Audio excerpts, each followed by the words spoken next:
बिस्मिल्लाहिर्रहमानिर्रहीम।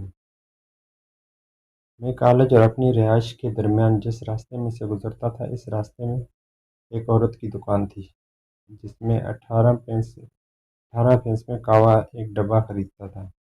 एक दिन देखा उसने कहवे का डब्बा एक और रखा हुआ था जिस पर कीमत 20 पेंस लिखी हुई थी। मुझे हैरत हुई। मैंने उससे पूछा, दोनों डब्बों की नोयत क्वालिटी में कुछ फ़र्क है क्या? उसने कहा, नहीं, दोनों क्वालिटी यकसा हैं।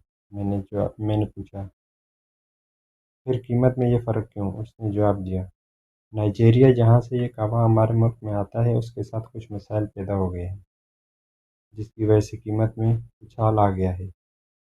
ज़्यादा कीमत वाला माल नया है, इसे हम 20 का बेच रहे हैं और कम कीमत वाला पहले से ही 18 रुपये का बेच रहे हैं। मैंने कहा, तो पहले वाला 18 वाला खरीदेंगे जब तक ख़त्म ना हो जाए 20 वाला, तो उसके बाद ही कोई खरीदेगा। उसने कहा, हाँ, ये मुझे मालूम है। मैंने कहा, दोनों डब्बों को मिक्स कर दो, 20 के ही बेचो। किसी के लिए कीमत का ये फ़र्क जानना मुश्किल होगा, इसलिए मेरे कान में फुसफुसाते हुए कहा, क्या तुम कोई लुटेरे हो?